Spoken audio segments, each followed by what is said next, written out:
अस्सलाम वालेकुम जी।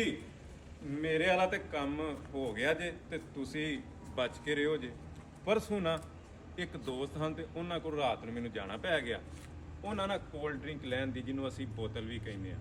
ਮੈਂ ਉਹਨਾਂ ਨੂੰ ਕਿਹਾ ਕਿ ਨਹੀਂ ਯਾਰ ਇਹ ਮੈਨੂੰ ਨਹੀਂ ਸਿਖਾਣੀ ਤੇ ਮੈਨੂੰ ਰਹਿਣ ਦਿਓ, ਮੈਂ ਸਾਦਾ ਪਾਣੀ ਪੀਣਾ ਤੇ ਤੁਸੀਂ ਇਹ ਕੋਲਡ ਡਰਿੰਕ ਪੀਓ ਬੋਤਲ।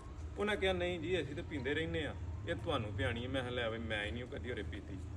ਬੰਦਿਆਂ ਨੂੰ ਵੀ ਏਡੀ ਭੈੜੀ ਬਿਮਾਰੀ ਹੁੰਦੀ ਏ ਕਿ ਧੱਕੇ ਦੇ ਨਾਲ ਪਿਆ ਹੜਨ ਅਗਲਾ ਬੰਦਾ ਨਾ ਕਰਦਾ ਹੋਏਗਾ।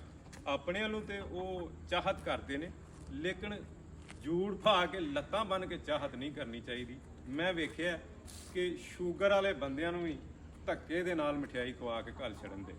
ਇਹ ਗੱਲ ਚੰਗੀ ਨਹੀਂ। ਇਹ ਬੜਾ ਅਹਿਮ ਸਾਡੇ ਮਾਸ਼ਰੇ ਦਾ ਮਸਲਾ ਹੈ ਕਿ ਜਦੋਂ ਤੁਸੀਂ ਕਿਸੇ ਦੀ ਆਪ ਭਗਤ ਕਰਨੀ ਹੈ, ਕਿਸੇ ਦੀ ਚਾਹਤ ਕਰਨੀ, ਠੀਕ ਹੈ ਤੁਸੀਂ ਅੱਗੇ ਲਿਆ ਕੇ ਰੱਖਿਆ, ਅੱਗੋਂ ਹੁਣ ਅਗਲੇ ਦੀ ਜਿਹੜੀ ਮਰਜ਼ੀ ਹੈ ਜੋ ਉਹਨੂੰ ਸਿਖਾਉਂਦਾ ਉਹ ਵਿੱਚੋਂ ਲੈ ਕੇ ਖਾ ਲੇ ਕਰੇਗਾ।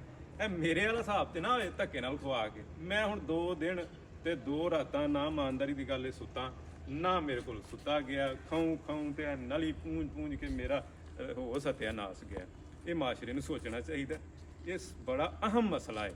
ਇਹ ਸਾਰਿਆਂ ਨੂੰ ਖਿਆਲ ਕਰਨਾ ਚਾਹੀਦਾ ਕਿ ਜਦੋਂ ਕੋਈ ਮਹਿਮਾਨ ਆਏ ਧੱਕੇਸ਼ਾਹੀ ਨਹੀਂ ਉਹਦੇ ਨਾਲ ਕਰਨੀ ਚਾਹੀਦੀ। ਧੱਕੇਸ਼ਾਹੀ ਕਰੋਗੇ ਤੇ ਫਿਰ ਇਹ ਹੀ ਹਾਲ ਹੋਣਾ ਜੀ।